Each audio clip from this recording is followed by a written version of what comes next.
Hi welcome back to my channel. ನನ್ನ channel ಹೆಸರು ರಶ್ಮಿ ಗಿರಿ ಅಂತೇಳಿ. ಇವತ್ತು ಸಿಂಪಲ್ಲಾಗಿ ಟೇಸ್ಟಿಯಾಗಿ ಪಾಲಕ್ ರೈಸ್ ಮಾಡೋದು ಹೇಗೆ ಅಂತ ಹೇಳ್ಕೊಡ್ತಾ ಇದ್ದೀನಿ. ಪಾಲಕ್ ಸೊಪ್ಪಲ್ಲಿ ಎಷ್ಟು ಬೆನಿಫಿಟ್ ಇದೆ ಅಂತೇಳಿ ಎಲ್ರಿಗೂ ಗೊತ್ತಿರೋ ವಿಷಯ. ಬಾಣಂತಿಯರು, ಪ್ರೆಗ್ನೆಂಟ್ ಲೇಡೀಸು, ಮಕ್ಕಳುಗಳೆಲ್ಲ ತಿನ್ಬೋದು.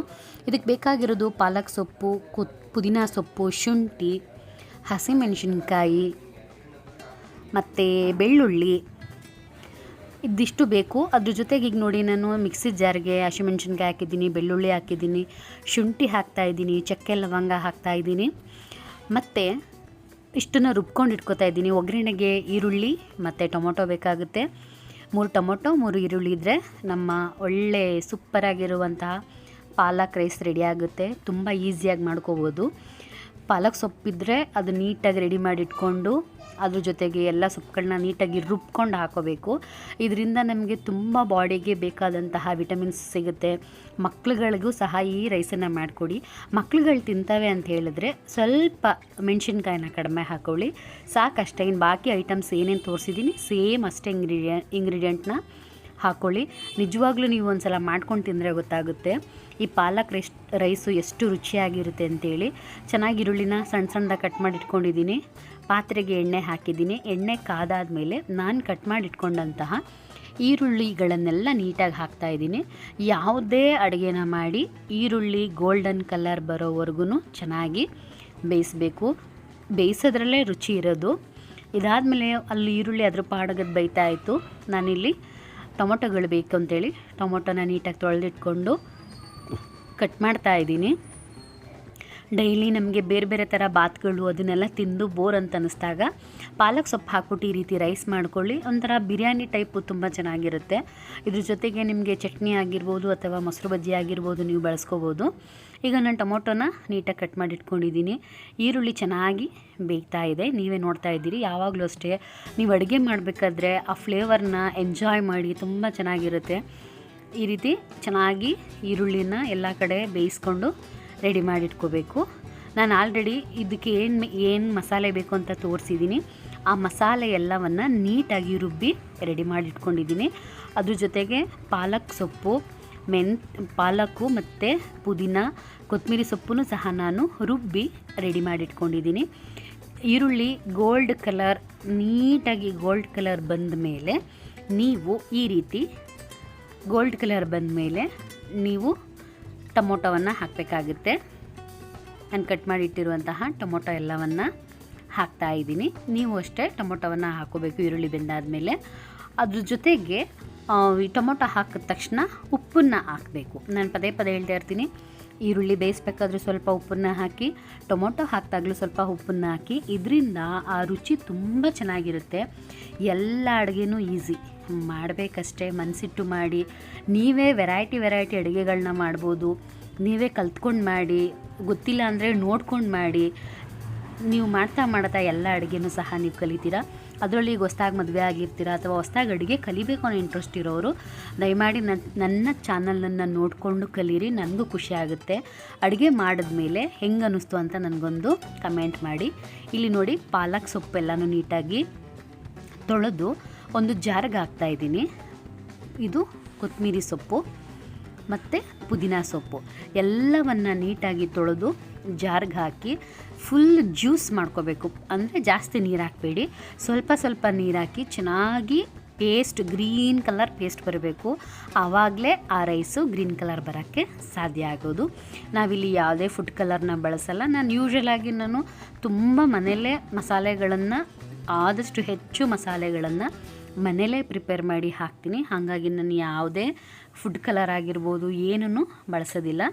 ಈ ರೀತಿ ನೀಟಾಗಿ ಟೊಮೊಟೊ ಎಲ್ಲ ಬೆಂದಾದಮೇಲೆ ನಾವು ಮೊದಲೇ ರೆಡಿ ಮಾಡಿಟ್ಕೊಂಡಂತಹ ಮಸಾಲೆ ಯಾವುದಪ್ಪ ಅಂದರೆ ಚಕ್ಕೆ, ಲವಂಗ, ಬೆಳ್ಳುಳ್ಳಿ, ಶುಂಠಿ ಮತ್ತು ಹಸಿಮೆಣಸಿನ್ಕಾಯಿ, ಬೆಳ್ಳುಳ್ಳಿ ಎಲ್ಲ ಹಾಕಿ ಚೆನ್ನಾಗಿ ಫೈನ್ ಪೇಸ್ಟ್ ಮಾಡಿದ್ದೆ. ಆ ಪೇಸ್ಟನ್ನು ನಾನು ಇಲ್ಲ ಹಾಕಿ ಹಸಿ ವಾಸನೆ ಹೋಗೋವರೆಗೂ ನೀಟಾಗಿ ಉರಿತಾ ಇದ್ದೀನಿ. ಪದೇ ನಾನು ಹೇಳ್ತಾ ಇರ್ತೀನಿ, ಅಡುಗೆಯಲ್ಲಿ ತಾಳ್ಮೆ ಇರಲಿ. ನೋಡಿ, ನಾನು ಪಾಲಕ್ ಸೊಪ್ಪನ್ನ ಆಡಿಸಿರುವಂತಹ ರಸ ಅದು ಆ ರೀತಿ ಗಟ್ಟಿಯಾಗಿ ಗ್ರೀನ್ ಕಲರ್ ಬರುತ್ತೆ. ಅದನ್ನು ಸಹ ಹಾಕಿ ಅದ್ರದ್ದು ಹಸಿ ವಾಸನೆ ಹೋಗೋವರೆಗೂ ನೀಟಾಗಿ ಉರಿರಿ. ನೋಡಿ ಆ ರೀತಿ ಸ್ವಲ್ಪ ಕುದಿ ಬರಬೇಕು. ನಿಜವಾಗ್ಲೂ ಅಡುಗೆಗಳನ್ನು ಮಾಡಬೇಕಾದ್ರೆ ಅದ್ರ ಘಮ ಸುವಾಸನೆ ಇರುತ್ತಲ್ಲ, ನನಗಂತೂ ತುಂಬ ಇಷ್ಟ. ನಾನು ಅದಕ್ಕೆ ಯಾವಾಗಲೂ ತುಂಬ ಇಷ್ಟಪಟ್ಟು ಅಡುಗೆಗಳನ್ನು ಮಾಡ್ತಾ ಇರ್ತೀನಿ. ಈ ರೀತಿ ಚೆನ್ನಾಗದು ಕುದಿಬೇಕು. ನನ್ನ ಮಗಳಿಗೂ ಅಷ್ಟೇ ವೆರೈಟಿ ಕೇಳ್ತಾ ಇರ್ತಾಳೆ ಅವಳು, ಅಮ್ಮ ಆ ಬಾತ್ ಮಾಡು, ಈ ಬಾತ್ ಮಾಡು, ಆ ಕಲರ್ ಮಾಡು, ಬೇರೆ ಬೇರೆ ಕಲರೆಲ್ಲ ಹೇಳ್ತಾ ಇರ್ತಾಳೆ ಅವಳು. ಹಾಗಾಗಿ ನಾನು ಈ ರೀತಿ ಅಡುಗೆಗಳನ್ನು ಕಲಿತಾ ಇರ್ತೀನಿ ಮತ್ತು ಮಾಡ್ತಾ ಇರ್ತೀನಿ. ಈ ರೀತಿ ಚೆನ್ನಾಗಿ ಹಸಿ ವಾಸನೆ ಹೋಗೋವರೆಗೂ ನೀವು ಫುಲ್ ನೀಟಾಗಿ ಫ್ರೈ ಮಾಡ್ಕೊಳ್ಳಿ. ಅದಾದಮೇಲೆ ನೀವು ಎಷ್ಟು ಅಕ್ಕಿ ಹಾಕ್ತೀರಾ, 1 ಗ್ಲಾಸ್ ಅಕ್ಕಿ ಹಾಕಿದ್ರೆ 2 ಗ್ಲಾಸ್ ನೀರು. ಪದೇ ಯಾವುದೇ ರೈಸ್ ಮಾಡಿ 1 ಗ್ಲಾಸ್ ಅಕ್ಕಿಗೆ 2 ಗ್ಲಾಸ್ ನೀರನ್ನು ಹಾಕ್ಕೊಳ್ಳಿ. ಅದು ಕರೆಕ್ಟಾಗಿ ಮೆಜರ್ಮೆಂಟು. ಅದಾದಮೇಲೆ ಉಪ್ಪನ್ನು ಹಾಕ್ತಾಯಿದ್ದೀನಿ ಆಲ್ರೆಡಿ, ಯಾಕೆಂದರೆ ನಾವು ಟೊಮೊಟೊ ಬೇಯಿಸೋಕ್ಕೂ ಉಪ್ಪು ಹಾಕಿದ್ದೀವಿ, ಈರುಳ್ಳಿ ಬೇಯಿಸೋಕ್ಕೂ ಉಪ್ಪು ಹಾಕಿದ್ದೀವಿ. ಹಾಗಾಗಿ ಇವಾಗ ನಾನು ಸ್ವಲ್ಪ ಮಟ್ಟಿಗೆ ಉಪ್ಪನ್ನು ಹಾಕಿದ್ದೀನಿ. ಈ ರೀತಿ ಎಲ್ಲ ಮಸಾಲೆ ರೆಡಿ ಮಾಡಿ ಚೆನ್ನಾಗಿ ಕುದಿ ಬರಬೇಕು. ನೀವು ರೈಸ್ ಮಾಡಿದ್ರು ಅಷ್ಟೇ, ವೈಟ್ ರೈಸ್ ಮಾಡಿದ್ರು ಅಷ್ಟೇ, ನೀರನ್ನು ಇಟ್ಟು ನೀರು ಚೆನ್ನಾಗಿ ಕಾದ್ಮೇಲೆ ಅಕ್ಕಿ ಹಾಕಬೇಕು. ಈಗೆಲ್ಲ ಕುಕ್ಕರಲ್ಲಿ ಮಾಡ್ಕೋತಾರೆ, ಹಾಗಾಗಿ ಅದನ್ನೆಲ್ಲ ಹೇಳೋ ನೆಸೆಸಿಟಿ ಇಲ್ಲ ಅಂತ ಅನ್ಕೋತೀನಿ.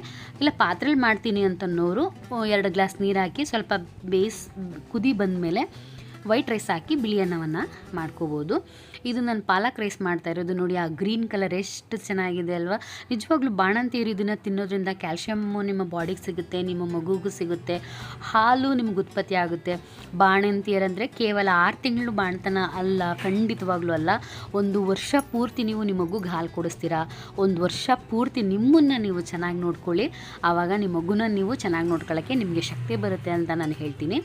ಈ ರೀತಿ ನೀಟಾಗಿ ಪಾಲಕ್ ಚೆನ್ನಾಗಿ ಮಳ್ಳಬೇಕಾದ್ರೆ ನಾನು ಅಕ್ಕಿನ ಹಾಕಿದ್ದೀನಿ. ನೋಡಿ ಆ ರೀತಿ ಅಕ್ಕಿನ ಹಾಕಿದ್ಮೇಲೆ ಅಲ್ಲೇ ಸ್ವಲ್ಪ ನೋಡ್ಕೊಂಡು ಕದ್ರತಾ ಇರಿ, ಯಾಕೆಂದರೆ ತಳ ಹಿಡಿದ್ಬಿಡುತ್ತೆ. ಈ ರೀತಿ ಚೆನ್ನಾಗಿ ಕುದಿ ಬರಬೇಕು. ಮೇಲ್ಗಡೆ ಪ್ಲೇಟನ್ನು ಮುಚ್ಚಿ ನೀಟಾಗಿ ಬೇಯಿಸ್ತಾ ಇರಿ. ಆಗಿಂದಾಗೆ ಮಧ್ಯ ಅಕ್ಕಿನ ಕದ್ರತಾ ಇರಿ, ತುಂಬ ಕದ್ರಬೇಡಿ. ಎಲ್ಲ ಫುಲ್ಲು ಪುಡಿ ಆಗಿಬಿಡುತ್ತೆ, ಅನ್ನ ಚೆನ್ನಾಗಿರೋದಿಲ್ಲ. ಹಾಗಾಗಿ ಮಧ್ಯ ಸ್ವಲ್ಪ ಟೈಮ್ ಕೊಟ್ಟು ಪಲ್ಟಾಯಿಸಿ ಅಷ್ಟೇ, ತುಂಬ ಅನ್ನನ ಕದ್ರತಾ ಇರಬೇಡಿ. ನನಗೆ ನೋಡಿ ಫುಲ್ ಇಷ್ಟು ಬಾತ್ ಮಾಡೋಷ್ಟೊಳಗಡೆ 3ರಿಂದ 4 ಸಲ ಅಷ್ಟೇ ನಾನು ರೈಸನ್ನು ಕದ್ರಿರೋದು. ನೀವು ಅಷ್ಟೇ ಅದೇ ರೀತಿ ಮಧ್ಯ ಕದ್ರಿ ಅನ್ನವನ್ನು ಹಾಳು ಮಾಡಬೇಡಿ. ನೀಟಾಗಿ ಕದ್ರಿ ಅನ್ನವನ್ನು ಉದುದ್ರಾಗಿ ಮಾಡ್ಕೊಳ್ಳಿ, ಆವಾಗ ತುಂಬ ರುಚಿಯಾಗಿರುತ್ತೆ. ಇಷ್ಟು ರೈಸು ಈ ಹದಕ್ಕೆ ಬಂದ ಮೇಲೆ ನೀವು ಅದನ್ನು ಪಂಗಕ್ಕಿಡಬೇಕು. ಅಂದರೆ ಫುಲ್ ಗ್ಯಾಸನ್ನು ಸಿಮ್ಮಲ್ಲಿಟ್ಟು ಅದ್ರ ಮೇಲೆ ಒಂದು ಪ್ಲೇಟನ್ನು ಮುಚ್ಚಿ ಒಂದು ಭಾರವಾದಂತಹ ವಸ್ತುವನ್ನು ಇಡಬೇಕು. ಯಾವುದಾದ್ರೂ ಇಡಿ, ನಾನಿಲ್ಲಿ ಕಬ್ಬಿಣದ್ದು ಒಂದು ಭಾರವಾದ ವಸ್ತು ಇಟ್ಟಿದ್ದೀನಿ. ಈ ರೀತಿ ಆದಮೇಲೆ ಫೈನಲ್ಲಾಗಿ ನನ್ನ ಪಾಲಕ್ ರೈಸ್ ಸಂಪೂರ್ಣವಾಗಿ ರೆಡಿಯಾಗಿದೆ. ಆಹಾ, ತುಂಬ ಗಮ್ಮಂತ ಇತ್ತು. ನೀವು ಒಂದು ಸಲ ಮಾಡ್ಕೊಂಡು ಟ್ರೈ ಮಾಡಿ ನೋಡಿ, ಖಂಡಿತವಾಗ್ಲೂ ಚೆನ್ನಾಗಿತ್ತು. ಬಾಣಂತಿಯರಾಗಿರ್ಬೋದು, ಪ್ರೆಗ್ನೆಂಟ್ ಲೇಡೀಸ್ ಆಗಿರ್ಬೋದು, ಅಥವಾ ಮಗುನ ನಾವು ಸ್ಕೂಲಿಗೆ ಕಳಿಸ್ತಾ ಇದ್ದೀವಿ ಅಂದರೆ ಅವ್ರ ಲಂಚ್ ಬಾಕ್ಸ್ಗಾಗಿರ್ಬೋದು, ಹೆಲ್ದಿ ಅಡುಗೆಯನ್ನು ಮಾಡಿಕೊಡಿ, ನಿಮ್ಮ ಮಕ್ಕಳು ಆರೋಗ್ಯವನ್ನು ಕಾಪಾಡಿ ಅಂತ ನಾನು ಪದೇ ಹೇಳ್ತಾ ಇರ್ತೀನಿ. ಫೈನಲ್ಲಾಗಿ ಪಾಲಕ್ ರೈಸ್ ಈ ರೀತಿ ರೆಡಿ ಆಗುತ್ತೆ. ಮೊಸರು ಅಥವಾ ಚಟ್ನಿ ಜೊತೆ ತಿನ್ನಿ.